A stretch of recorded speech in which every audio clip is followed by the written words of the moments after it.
Hello and good morning from Hampton, Virginia.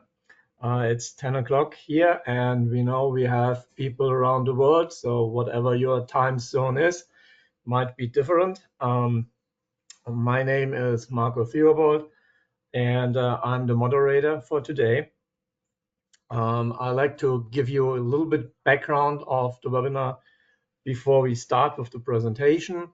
There is a chat option in the software. It's in the upper right-hand corner. So whenever you have a question or our explanation is not clear to you, or you have a special situation, whatever the case is, please write your question into that chat option. We have, of course, at the end of the presentation, a question and answer part of it, and we will answer as many questions as possible. I also like to encourage you to stay on that call till the end. We have a little bit kind of a surprise at the end for every attendee to that webinar. And now I'd like to introduce our presenter of today, Melissa Sayers. Melissa, when you can, yeah, our expert for this webinar and the presentation is Melissa Sayers. She is the manager of our drug division here at Registrar Corp. Melissa has already 10 plus years on experience, especially with SPL electronic submissions, also with ECTD submissions across multiple agencies, including US FDA and a lot of also European agencies. Melissa assists companies with registration and product reporting requirements for human drugs, outsourcing facilities, third-party logistics, 3PLs, and also wholesale distributors, WDD, license insurance requirements, and also biologics. She is also assisting companies with understanding and remitting fees to the US FDA and specifically to GDUFA and OMUFA fees. Of course, she cannot handle that on her own. So she has a very great team on specialists that are assisting her. So Melissa, please, back to you and starting with the presentation on today's topic. Thank you, Marco, for the introduction. Good day, everyone. We will be going over in today's webinar various regulations that affect drug manufacturers, many with annual requirements that occur throughout the year. Manufacturers need to be aware of the potential regulations that apply to them by the United States Food and Drug Administration when manufacturing within the United States or for import into the United States. Let's dive deeper within each of these topics. Registration listings, the amount reporting under the CARES Act, generic drugs user fee amendments, and the over-the-counter user fee programs. After going through all these different requirements, we'll show a timeline of how these requirements occur throughout the year. So which one are you? There are two big roles when it comes to the drug industry. We're not going to assume that everyone in attendance is a manufacturer. So how does the agency define manufacturer? It varies from agency to agency. So specifically to the United States Food and Drug Administration, for today's webinar, we're going to focus on these regulations. With that being said, when it comes to being a manufacturer definition, it is the facility that is engaged in the activity of making the drug product. They're not the formula owner or the brand owner, as some other agencies in the world may define as such.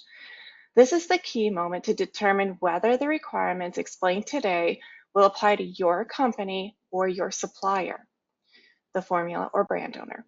So this role, if you're not manufacturing the product, but your company is named on the label as the manufactured for or distributed by, this is the private label distributor.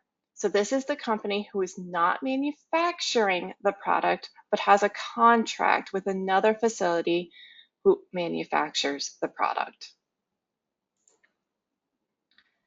Before we dive deeper into the requirements for a manufacturer, it is important to highlight the main pathways a drug may be legally marketed within the United States. The first pathway is for a drug product that has not been marketed before, is defined as a new drug. This pathway requires demonstrating that the drug is overall safe and effective to administer.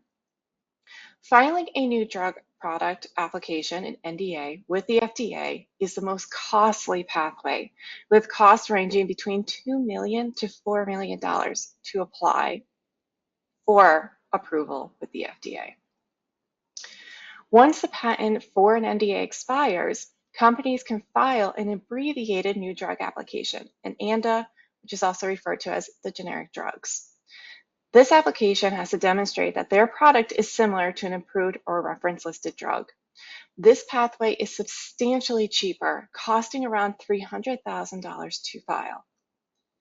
Another popular way to market a product within the United States is through a monograph for human drugs. A monograph is essentially a rule book for each therapeutic category defined by the FDA, recognizing products that are generally safe and effective. Monographs define various characteristics, such as inactives, ingredient strength uses, indications, dosage, the active ingredient, the route of administrations. They also provide guidance on how the drug facts panel should be displayed, including font size and the wording for the labeling. For certain drugs like sunscreen, the FDA provides additional requirements for testing to make claims such as the SPF value or if it's water resistant.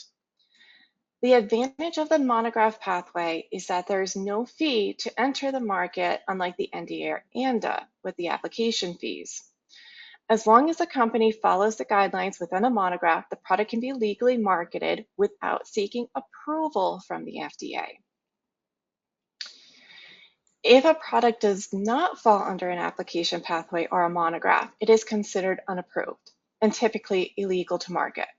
These products are at high risk of being refused entry into the United States and may face charges of being adulterated. There is one category where the FDA uses its enforcement discretion, homeopathics. If homeopathic products meet the requirements under the Homeopathic Pharmacopoeia of the United States and include the statement on the labeling that it's not been reviewed for scientific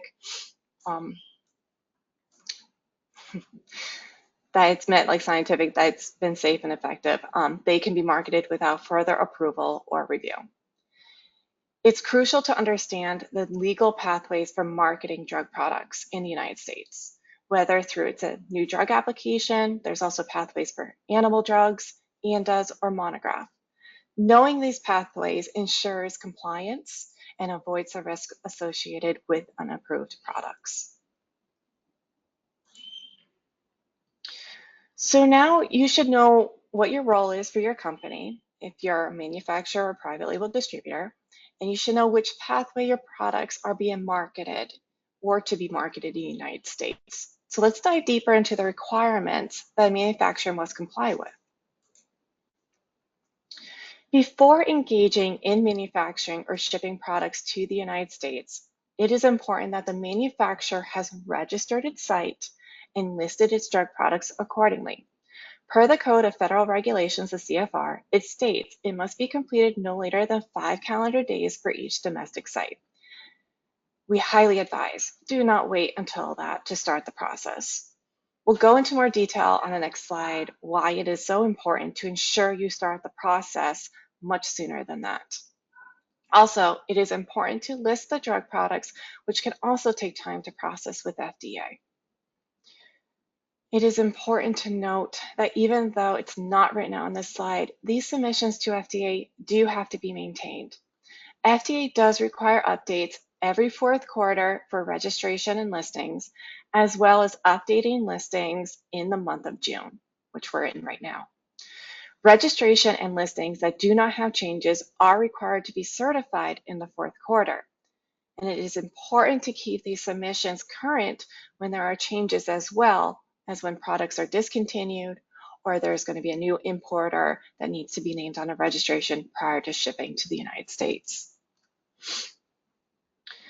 To file an establishment registration, the portion that can take the longest and the limiting factor is to get the data universal number system number known as the DUNS number.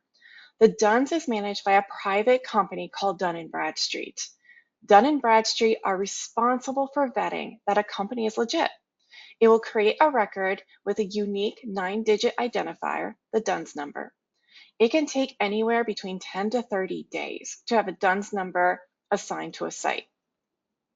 Dun & Bradstreet will verify government records, and it is not uncommon for them to call the business as part of its verification process.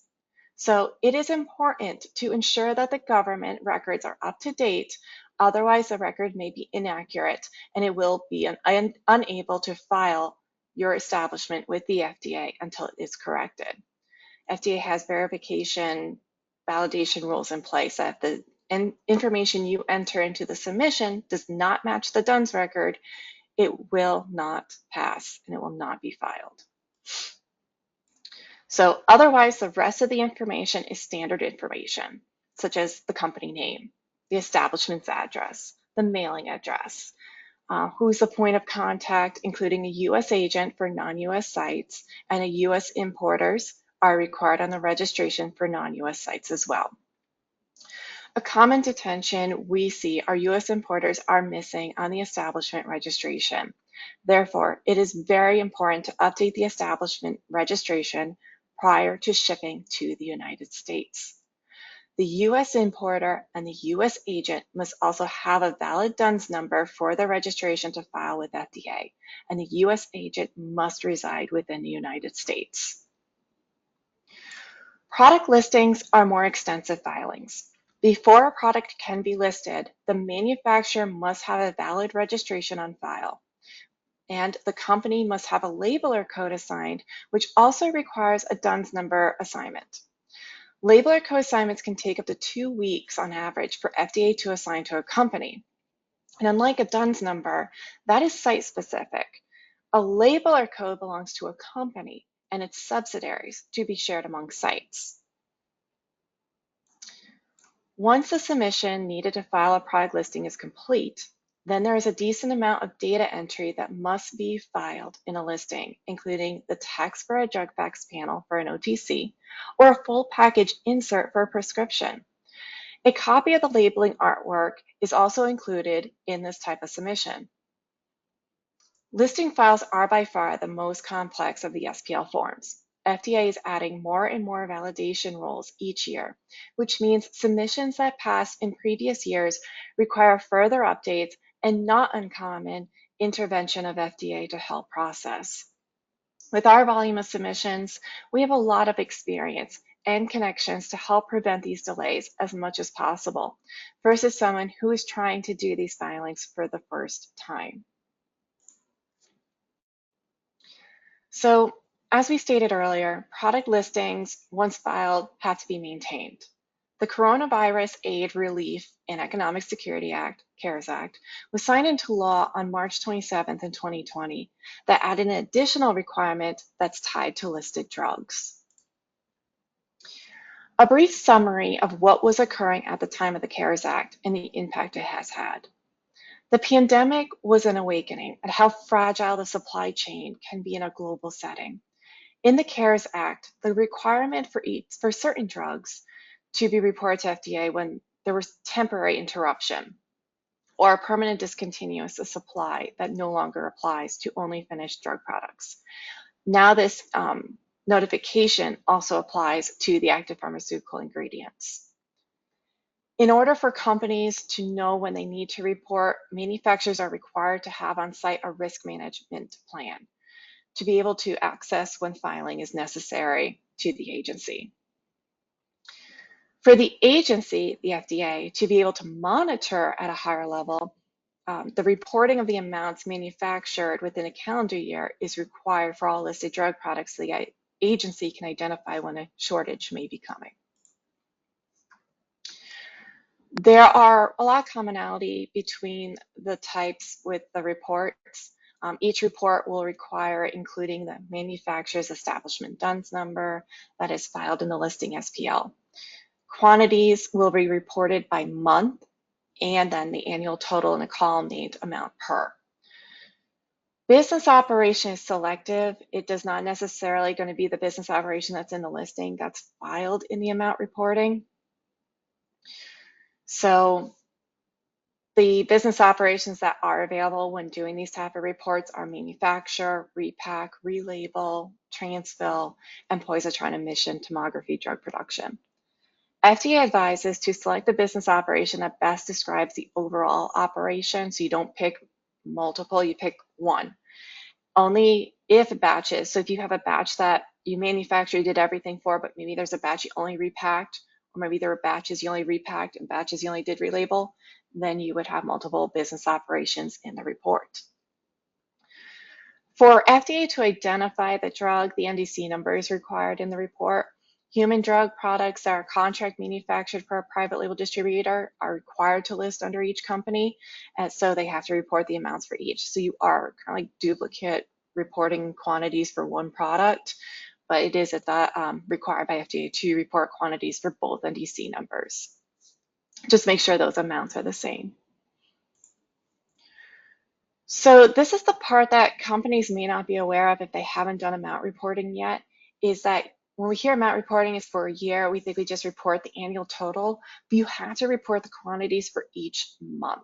So companies have to be able to pull the information on how much did they manufacture within a calendar year for each respective month and then sum it at the end. The CARES Act provided means for the agency to help prevent shortages in drugs by requiring certain manufacturers of drugs, active pharmaceutical ingredients, and medical devices to report when they may be temporary or permanent interruptions to supply. So these manufacturers are also required to keep risk management plans on site that can be reviewed during an inspection. So they're not submitted to the FDA, but they need to be available when the FDA inspects. A requirement that affects more of the drug industry is the amount reporting for all who are required to list drug products.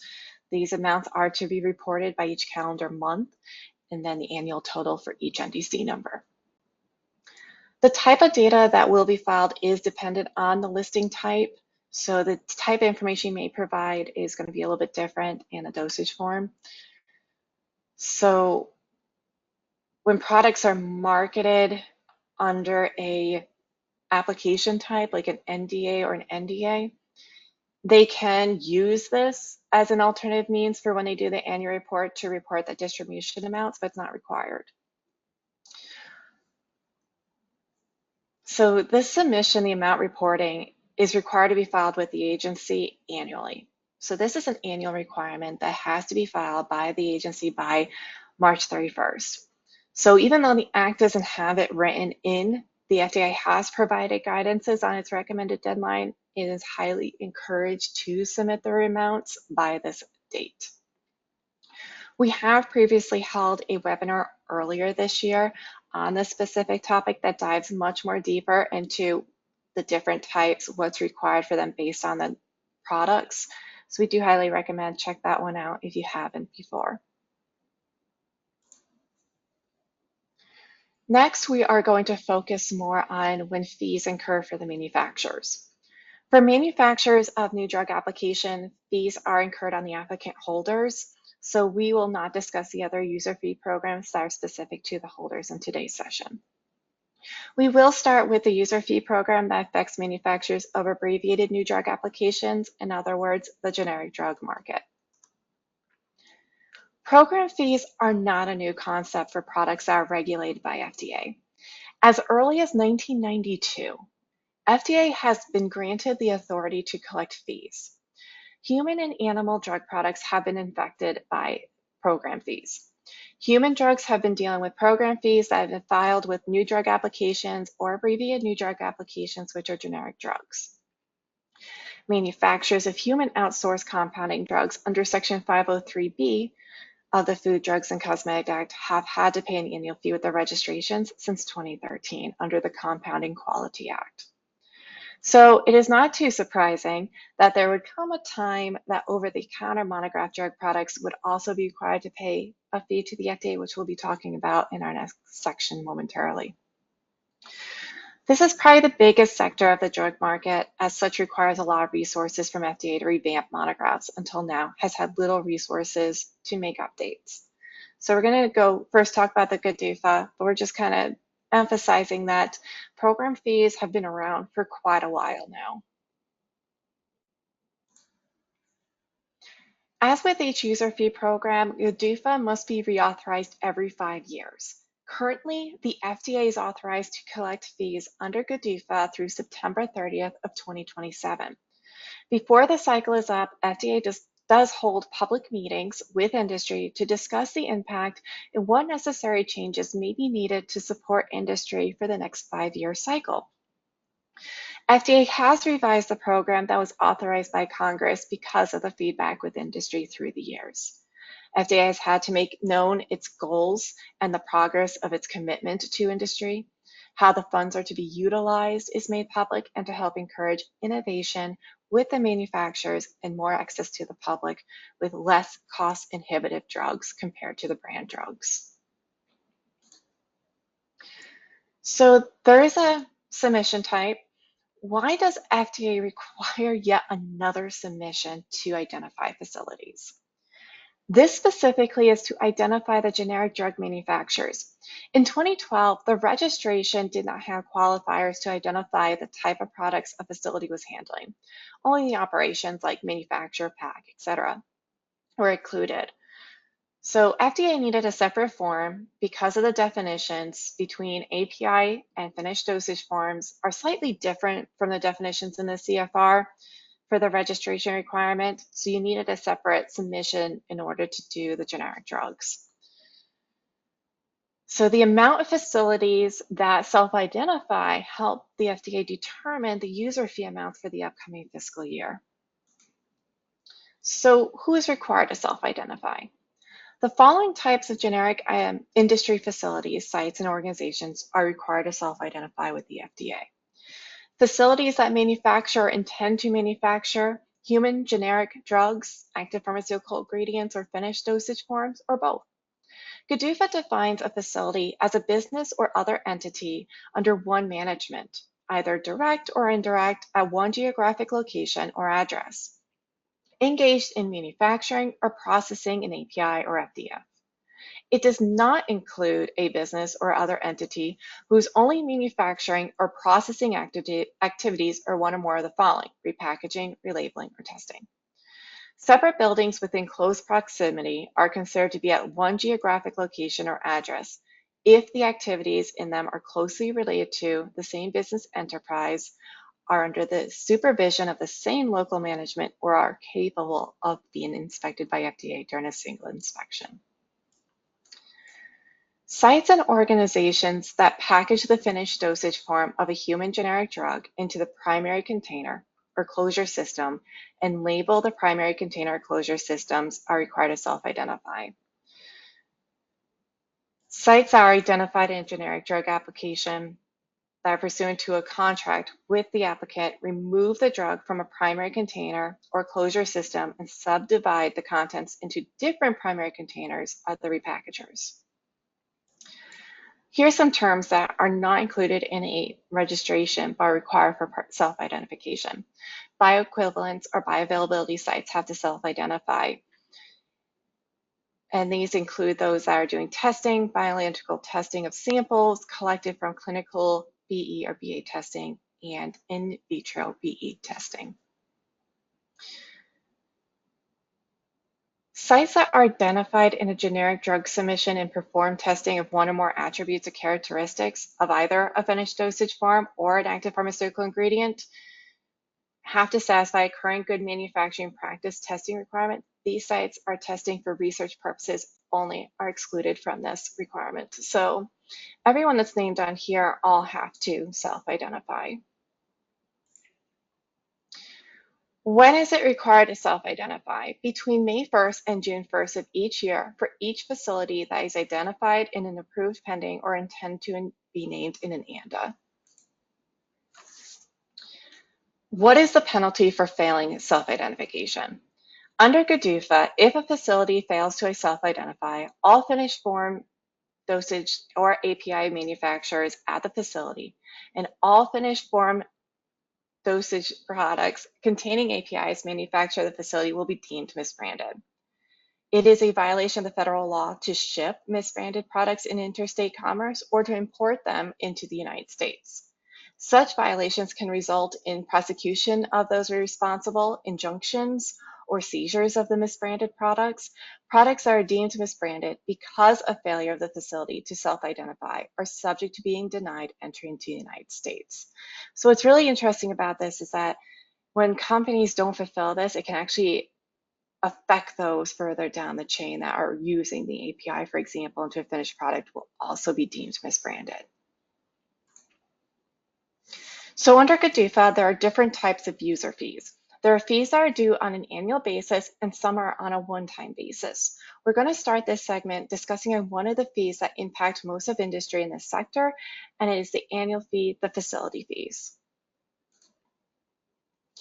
GDUFA breaks down the cost based on the location of the facility, either located within or outside the United States. There's an additional $15,000 fee to the non-US based facility.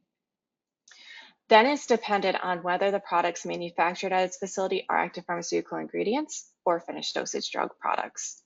For the facilities that manufacture the finished dosage form, then it must be determined if the facility is the owner or its affiliates to the holder of an ANDA, or if it's a hired contractor to another business that is the holder of the ANDA. For facilities that manufacture for the holder of the ANDA and it's not the owner, then the facility qualifies as a contract manufacturing organization, the CMO, and they pay a reduced fee, about 24% of the FDF facility fee, so it's a bit reduced. If a facility manufactures both APIs and finished drugs, then it will only pay the higher fee. They don't pay both fees, which was the original one back in 2012. FDA has since revised it to pay only one fee. Facilities that manufacture generic drugs that are considered in close proximity, about a few kilometers per se, may pay one facility fee. It is important to consult with the FDA, ensuring that the FDA agrees with the assignment of one FEI number to each facility. Otherwise, the fee will incur on each site, regardless if the sites are under common ownership. So when does the facility fee incur? Under GDUFA 3, the owner of a facility incurs a fee when both of the following conditions are met on the facility fee due date. The facility is referenced in an approved generic drug submission, and the facility is engaged in manufacturing or processing an API or FDF. A facility does not incur a fee for being referenced only in pending generic drug submissions under GDUFA 3.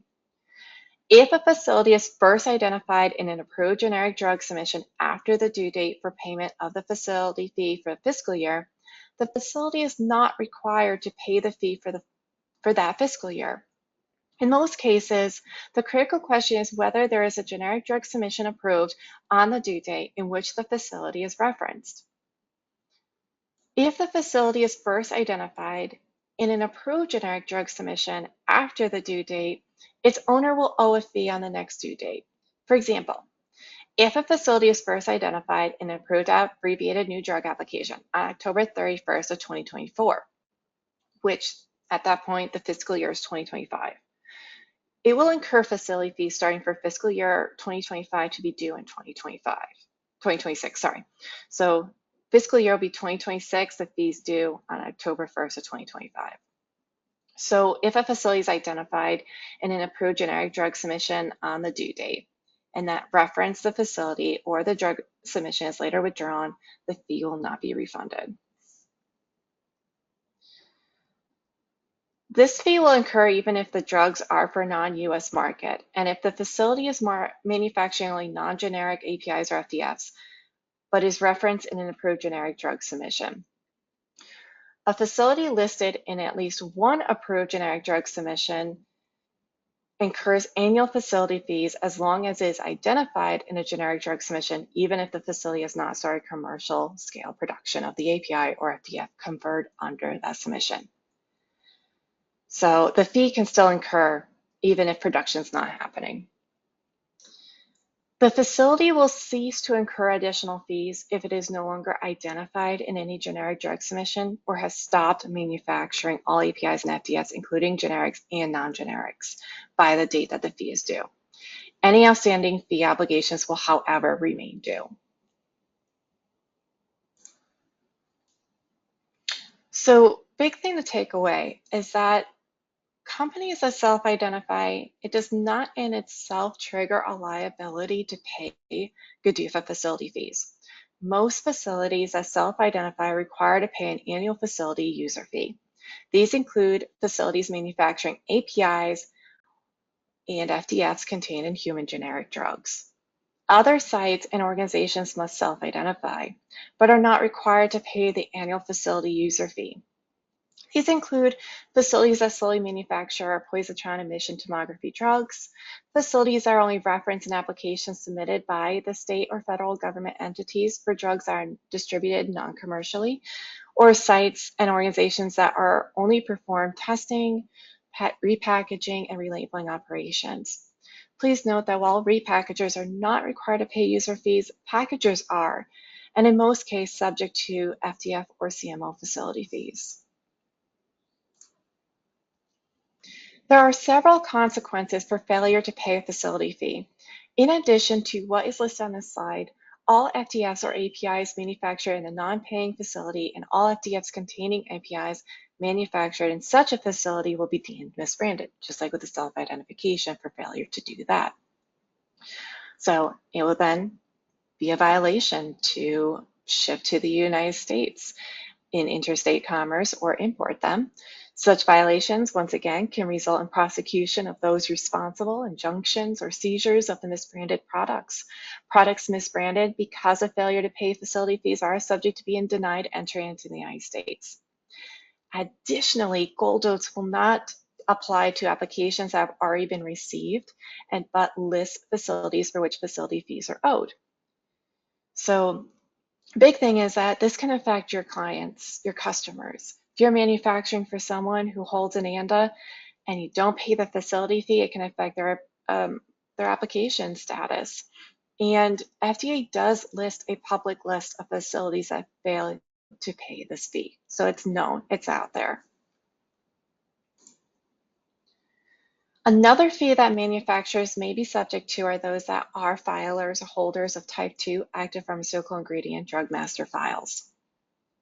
Drug master files are used to provide confidential, detailed information about facilities, processes, or articles used in the manufacturing, processing, packaging, and storing of human drugs, or veterinary drugs if you do VMFs.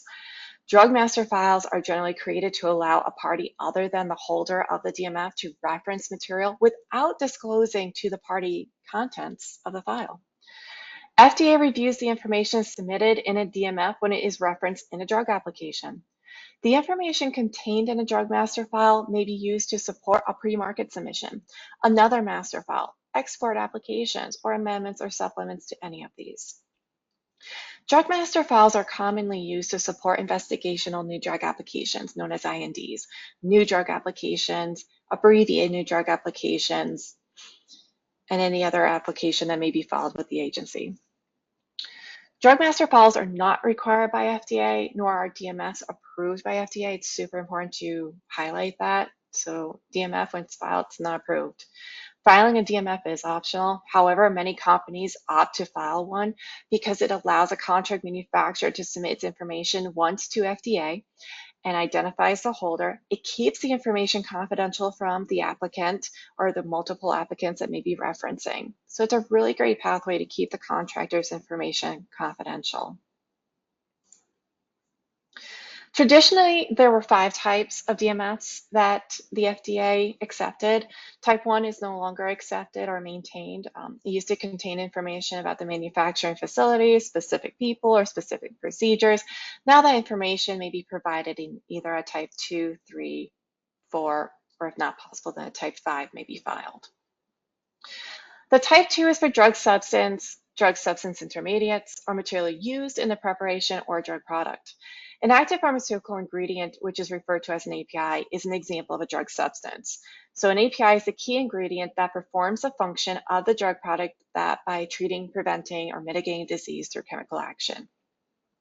Today, we're focusing on the type 2 API DMF, as this is the type that is subject to the GDUFA fee when referenced in a generic drug application.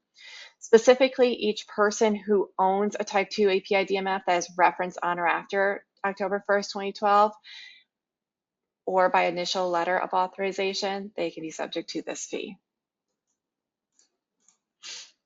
So when does this fee incur?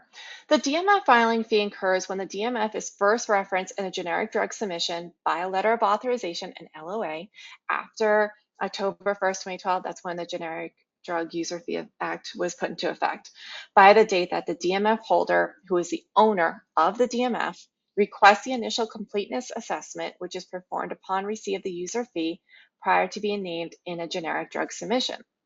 So it is not a yearly fee that is incurred. It is a one-time fee for that master file. This means that when the same master file is named in another generic drug application, it does not incur the fee again. If the company has another master file, they file with the FDA a different master file, and that gets referenced, then they would pay the fee again, but that's because it's a separate filing. Next is the holders of the ANDAs. They also incur fees under GDUFA. One fee will be incurred when filing an application with FDA as a one-time, and there's another fee that is on an annual basis, the program fees. So for the ANDA fees, the application fee is due upon submission to FDA. It is important to ensure that the ANDA is in correct format and that there's no major deficiencies. If the FDA rejects receiving the file to review, only 75% of the fee will be refunded by the FDA. So that means 25% does not get returned. Failure to pay the fee will result in refusal by FDA to review not just the application, but any future ones until that fee is paid.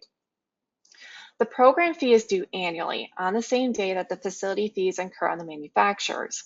The program fee is structured into 3 tiers based on the number of approved applications a company and its affiliates have filed with FDA.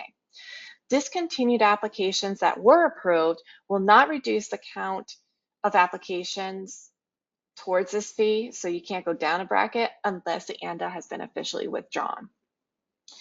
If a company fails to pay the program fee, FDA will place the company in a public arrears list of owed payment. Any ANDA submitted will not be received, just like if you don't pay the facility fee and they happen to be the holder too, they're not going to be received.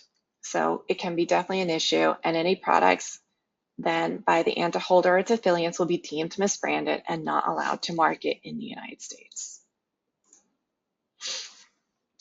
The fee rates for the prior and current fiscal years are displayed here. To summarize, there are fees that are due on an annual basis for generic drugs, the facility fees for the manufacturers, and the program fees for the ANDA holders. Both are due on the first business day of the fiscal year, which is usually October 1st, unless it falls on a non-business day. The one-time fee incur at the time of submission for an ANDA filing with FDA, and when a type 2 DMF for an API is either referenced for the first time or request once paying the DMF fee for a completeness assessment to be performed. So now we're going to move over to another user fee program that applies to drug manufacturers that are marketed under an over-the-counter monograph order. So why does industry market under an OTC monograph? It does not require filing an application, which takes time and money when you file. OMARs are not required to market an OTC monograph drug product. Industry can submit an OMAR to propose for a monograph order to be created, modify, add to it, or even remove. So that's a really neat availability to industry now. We'll talk a little bit more about that momentarily.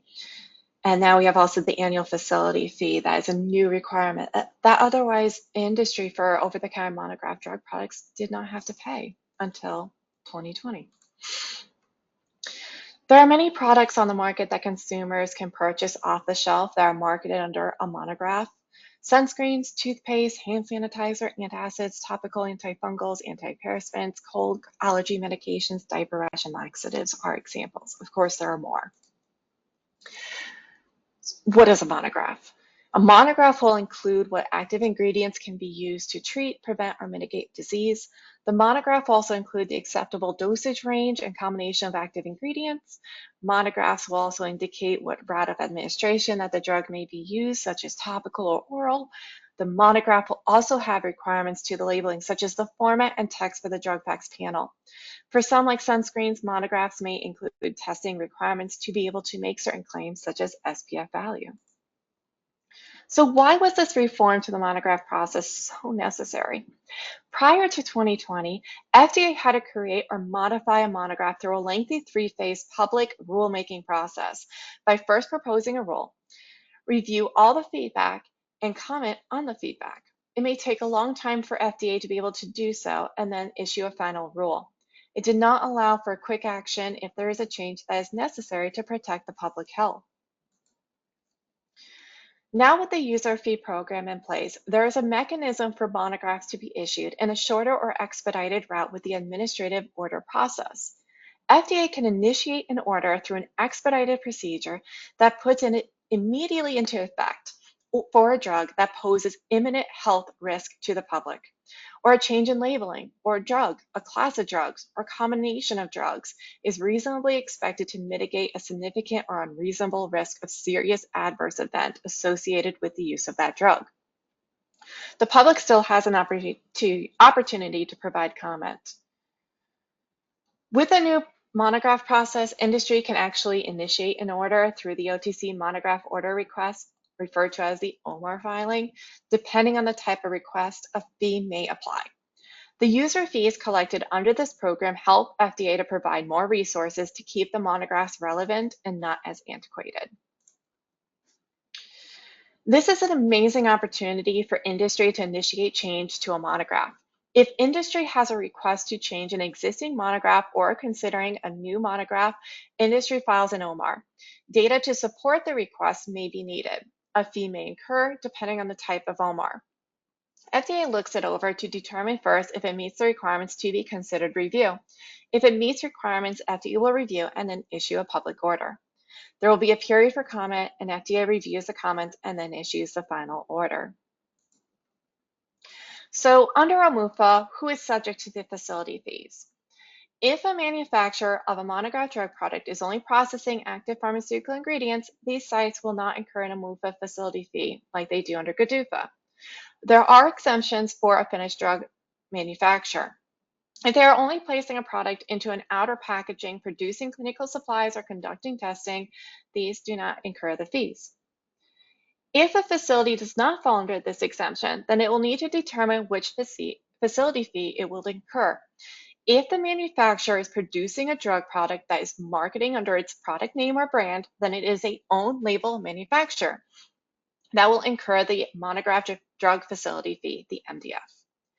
If the site is only manufacturing drug products for another company that will have its own company name on the label as a private label distributor, then the manufacturer is a contract manufacturing organization and pays the CMO fee. That is 2/3 of the monograph drug facility fee. In other words, the contract manufacturing organization fee is 1/3 less than the monograph drug facility fee.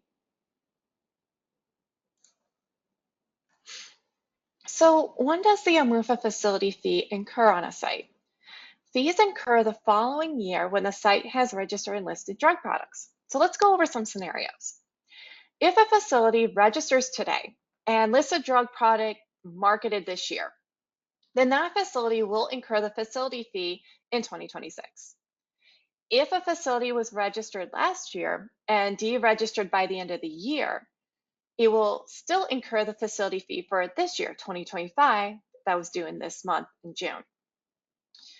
When a facility is registered last year and then re-registers for this year, it will incur the facility fee for this year and the facility fee for next year. The fee is typically announced in the month of March. So next year, the OMUFA program will need to be reauthorized by Congress in order for FDA to collect the user fees for fiscal year 2026, as the 5 years will be up from 2020.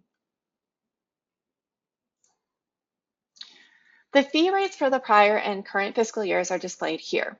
Like GDUFA, in OMUFA, the facility fees are incurred on an annual basis. There are not as many types of fees because the fee rate is the same regardless if the facility is located in the United States or not. We also do not have a fee rate for APIs. The facility fee only incurs on the facilities that are manufacturing the finished dosage form of over-the-counter monograph drug products, which are going to be intended for use for humans, because for the animal drugs, there are no monographs. Then there are the OMR rates. Those are due at the time of the submission, and it's a one-time fee. We have talked a lot in today's session about the various requirements that are required by the FDA. It is no longer register annually and be done, but quite a few more requirements have been added to the drug industry that requires maintenance throughout the year. Let's look into how these requirements look in a year's time frame. When first engaging in manufacturing drug products, facilities are required to register and list the drug products. If the facility had listed drug products that indicated marketing occurred the year prior, the amount reporting will be required to the FDA for the previous calendar year to be submitted by March 31st. Amount reporting per law is required for all drug products, human, animal, finished, and unfinished forms. In March is when the OMUFA fees are typically announced, so that gives time for industry to remit payment before June 1st. May 1st is when self-identification starts for facilities that are engaged in drug manufacturing or intend to engage in generic drug manufacturing. The deadline to self-identify is June 1st. June, even though not noted on this timeline, is also the month that companies are required to update any changes to listings in addition to the renewal period in Q4, October 1st through December 31st. During this period, manufacturers are required to update their registration or submit notifications of no changes to what was previously filed, and listings that have no changes also must be certified throughout a blanket no change certification submission. So that's between October 1st and December 31st. Manufacturers of generic drugs also have a facility fee to pay on the first business day of the fiscal year, which is typically October 1st. Also on this day, holders of ANDAs must remit payment to FDA for the ANDA program fee, also by this date. So in summary, manufacturers do have a lot to track, and this is by no means an inclusive review of all the requirements that a company may comply with. But these are ones that are commonly missed, causing companies to be placed on public arrears lists, resulting in misbranding charges, and sometimes may jeopardize compliance for their customers.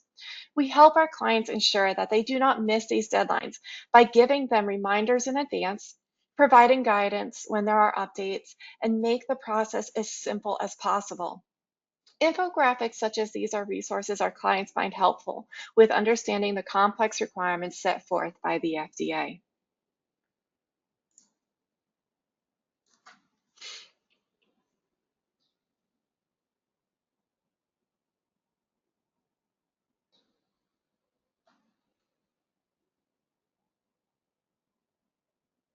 So here at Registrar Corp, we're a trusted partner for all compliance needs. We have so many services and we help more than just drug. We help with the biologics, cosmetics, and many times drugs fall under other requirements as well. For drugs, as we talked about today, we have registrations, registering contact, product listings, labeling, make sure your labels are compliant.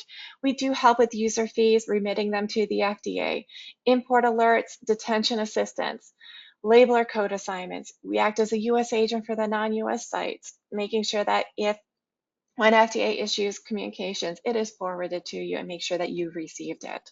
Amount reporting, which is not always so easy. FDA has made changes through the year, so we stay on top of that to make that as easy as possible. Dunn's Assistant, Dun & Bradstreet we have network. It is amazing the help that we can help with that respect. Self-identification, export certificates. If, in your network, you have third-party logistics and wholesale distributors, we help with them. The master files, for that, we file multiple agencies worldwide, so we're not limited to the United States FDA. And we also help with more than just drug master files, but biologics and medical devices as well. We also have a great repository for online training, and that is always growing constantly. For drugs, we have online courses to help with GMPs, marketing pathways, including for the EU, electronic records and signatures, and so much more. We have so many things to help you as your compliance partner. We have a special discount for you all as a thanks for attending our webinar today. You will receive $200 off the full label comply service or $100 off the label check service between now and June 25th. Simply mention it to your regulatory advisor and the discount will be applied. Thank you all so much for your time. We're going to have some time for Q&A, so hang in there. We hope that you find all this information helpful. Thank you, Melissa. That was really great information. I saw you just jump to the next slide. A little bit overview what Registrar Corp is. We are a trusted partner for over 30,000 companies worldwide. We work with companies in 190 countries, and this is really active customers we have. We are in business for actually over 20 years. This year is our 22nd year in business. You can also check us out on Trustpilot and see the comments there. We have overall 27 different services besides, of course, drugs. We help industries with medical devices, with food, every product that is FDA regulated. And at the moment, we are really in a phase where we are expanding our services beyond FDA. And we are also looking more and more into software options to support you to stay in compliance, to track what is needed, and to make it as easy as possible for companies to know what is submitted, what is on file with the different agencies, how can you track it, and what are the triggers to comply on certain days during the years, what you have to do, and to make it as easy as possible. Overall, we have nearly 500 years of regulatory experience in the company, or specifically in our drug division. And last but not least, I think it's very important, is the ISO certification that we have. We are ISO certified 27001, which is cybersecurity. We are really behind it. We try to stay on top to keep everything confidential and secure. What is on file with us, on file with the agencies, and what might be even your property or trade secrets. So we are really looking into that. We take that very, very seriously. Melissa, I'd like to start a little bit with the questions that are coming in. One general remarks to that. We are available for you. So if you have maybe a question that is not coming up in your mind now, but maybe later today or tomorrow, we are still here for you, and you can send us an email. The easiest email would be info@registrarcorp. Maybe in the subject line, put the title of the webinar, and we will try to answer your question and also as quick as possible. Looking into the questions that I have seen so far, there is also a question about if the recording or the webinar will be available. It will be available even on different platforms, to my knowledge.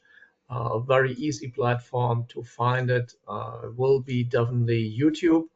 We have a lot of additional webinars on YouTube already, specifically when you are interested in drug master files. You will see several kind of webinars that we have done also in other languages. So not all of our webinars are only in English. We have also some in Spanish or Italian. So please, that is maybe a good resource if you like to look into other webinars that we have already done.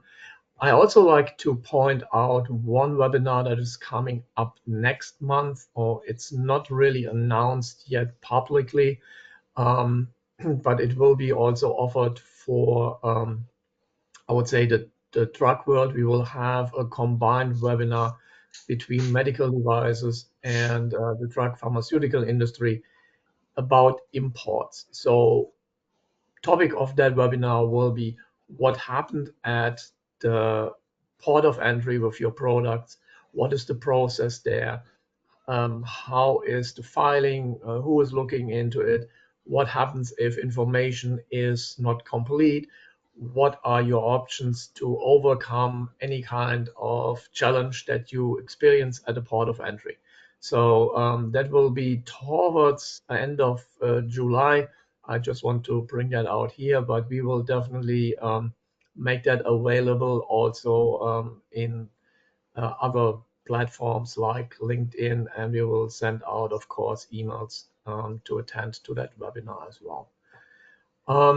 Melissa, going back to really the questions to the webinar, do you have any particular that you like to start with? Well, you can start at the top of the list and we can go down. Whatever you prefer.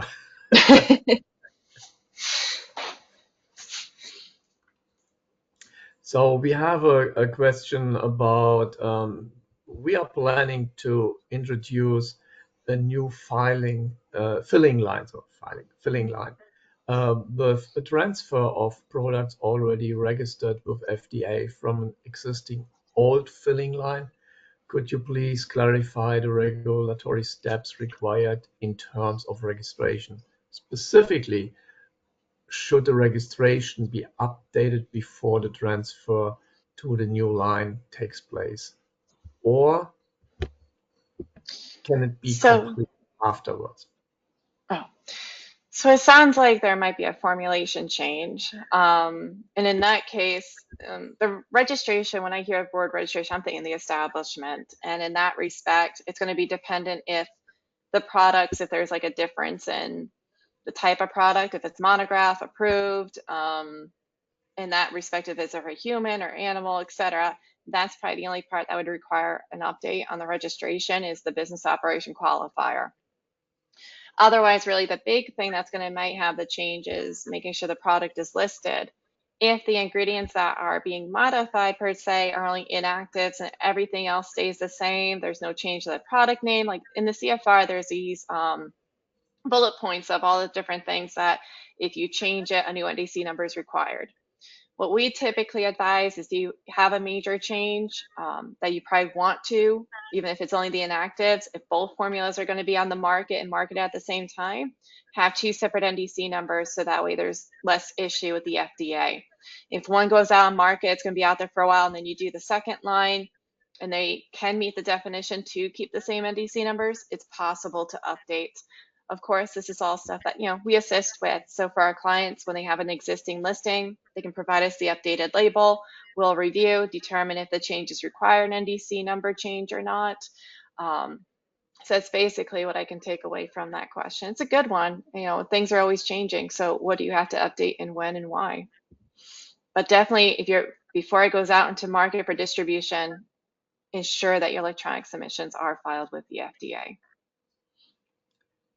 Thank you, Melissa. And yes, it's a very good question. And we have another one here. It's kind of a very specific one for that company. We are planning to introduce gamma sterilization for the packaging of our products. The sterilization will be performed by a US-based supplier while we operate as a foreign CDMO. Could you please clarify how this change may impact the current FDA registration? At what point should the FDA be notified prior to implementation or after validation of the new sterilization process? So in respect to registration, so the facility that is performing the sterilization may be subject to the registration requirements. Sterilize is one of the business operations, so they should definitely be registered with the FDA, and being that they're in the US, they should, we see, performed by a US-based supplier. So they definitely have to register before performing these operations if they have not done so already. And then as a CDMO, if you're manufacturing a product for production, you have to ensure that your facility is registered accordingly and that the product that's coming out of your facility as the manufacturer has to list the product accordingly. And being a CDMO, that tells me you're a contractor. And if this is a human drug, you have to list the product not only under your company's labeler code as a contract manufacturer, but also under the labeler code of the private label distributor. This is known as the dual listing requirement, which we did not cover in today's session, but it is a big requirement where a product can actually have two MDC numbers, and they're different. Typically, how we assign them is try to keep the last two segments and the same, and the only first one is different. It's typically how we file them. It doesn't have to. But the big thing is with dual listings with human drugs, it is the manufacturer's responsibility. And in order for a PLD to do it, they have to be authorized by the manufacturer per the CFR. So there are legal requirements on who's responsible. The thing is with listing is then you're also responsible for the amount reporting. You're responsible with recertifying those listings. So there are a lot of requirements that go into when you're a contract manufacturer, and depending on what that product is, if you're subject to user fees like GDUFA or OMUFA. So hope that helps.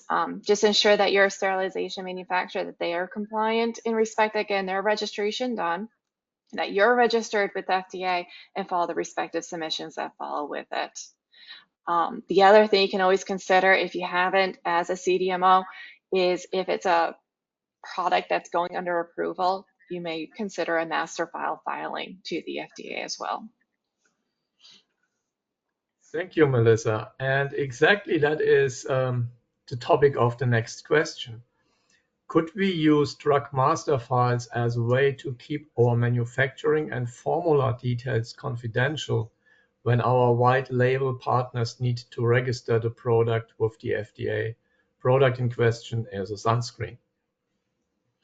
Great question. The sunscreen, I'm assuming, might be a monograph in that respect. So with the listing, the problem with the filing of the listing products is you do have to disclose the ingredients. The inactives, for example, that's never marked as confidential in that regard. But the actual manufacturing processes and formulas, you could absolutely file a master file with the FDA if you want to provide those details to them. If this happens to be a sunscreen that's seeking approval, that would be the way to go. But for listings, you do have to disclose, who's manufacturing for the listing, and you have to provide the ingredients in that regard. So there's a limitation what you can keep confidential to that extent. When filing listings that are publicly available, which would be under the private label distributors listings, there is an option when filing it to keep that information confidential, so not everyone in the world sees it. By default, the FDA keeps confidential the contract manufacturer listings unless listed in a way that would make them publicly disclosed. So FDA has yet to come up with a way to make a mechanism to identify a CMO listing and to determine whether it goes public or not.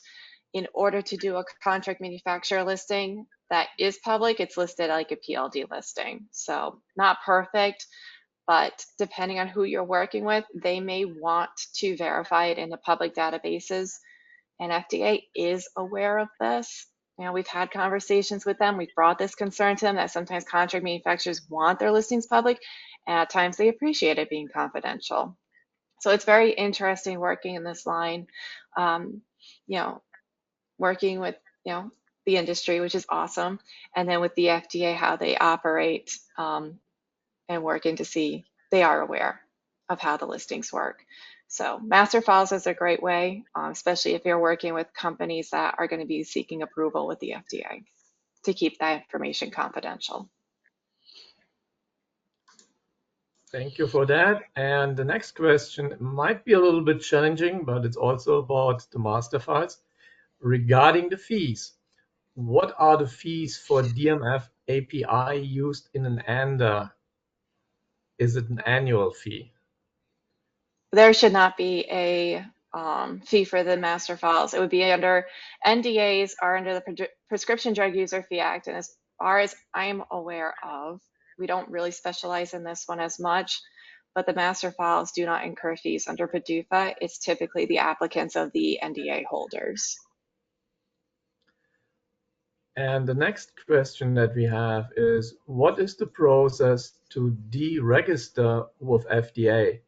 Factory deregistration and drug listing. So the same process as you would register with FDA. There's specific types when filing to select to inform the FDA notification. So for registrations, there is a type for out of business. So if you're going out of business, then you would file to the FDA as out of business. For the registration, if it's, you're still in business but no longer engaged in general manufacturing, there's the deregistration notification. Listings have to be updated with an end marketing date. So it is kind of an intricate process. So this is where we really help clients, companies do this well, in respect that you kind of have to do them in a certain order. It's not uncommon for there to be issues or additional validation errors. So our specialists really excel here to help get that process done, so that way there are not further issues down the line. It's important to note that if the FDA, from the public database standpoint, if it's removed, that does not mean that a company is off the hook. If a company has out of business or major changes, did not fully meet, didn't recertify their listings, for example, they're still required to update the submissions accordingly. So even though FDA does inactivate listings for out of compliance, that does not mean a company's off the hook for doing its due diligence with its submission notifications.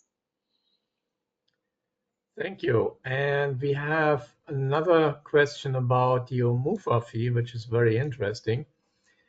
If a factory is registered but did not export any products in the previous year, which I'm now assuming that we are talking about a foreign manufacturer, are they required to pay the OMUFA fee? This is where it may result in consulting with the FDA, because it goes further in respect that if you register with the FDA and you have listings on file that indicate marketing occurred during that time frame, that the fee would incur based off of it, you could easily be then FDA may be expecting that fee to be paid. So sometimes it involves, updating your registration accordingly to show, when you actually engaged for import for the US. If it wasn't that year, update it to this year. But sometimes it involves contacting the FDA at cedar.collections@fda.hhs.gov and consult with them. So right now we're at the point where FDA did issue out invoices before the fee was due. This was the first year FDA did that. So if you've received an invoice, that would answer your question. If you have not received an invoice, then you may very well not be expected to pay that fee. We expect that hopefully next week, the list that FDA will publish, the arrears list, you can't hold me to this, but typically after 20 business days after a fee is due, FDA will post an arrears list. So either at the end of this week or early next month. That's another way to tell if you have not paid, you have not received any invoices. Check that site when the fiscal year 2025 is posted, in case for some reason the invoice wasn't received. But like I stated, contacting the FDA just for that peace of mind, hey, am I on the list to pay this fee? You can absolutely do that. But typically the rule of thumb is no news is good news. If you didn't actually market that time frame, you deem that your product, your submissions don't indicate as such, you're probably in a good place to not be expected to pay that fee this year. Thank you. And we have another OMUFA question here. For OMUFA, you mentioned that the fees have to be paid only for FDF products with an OTC monograph. Is the definition of FDF the same than in GDUFA? Because we have an example of product mixture of API plus excipient that is considered as an FDF in GDUFA, but does not seem to be considered as it in OMUFA, correct? Correct. So they won't be the same. So GDUFA is very specific, and how the GDUFA fees will be subject. OMUFA is a different act, different required, different definitions. So I would recommend to get that information. If you go on the FDA site, fda.gov, I think it's like /OMUFA, or even search OMUFA, they have a great guidance there. They'll give the definitions. Otherwise, you can absolutely email us at info@registeredcorp.com. We can pull that definition and send it over to you. Thank you, Melissa. We are really running out of time, so I like to close that webinar for today. I wish everyone a great day, great afternoon, depending where you are, and I hope to see many of you back to our next webinars. Thank you and goodbye.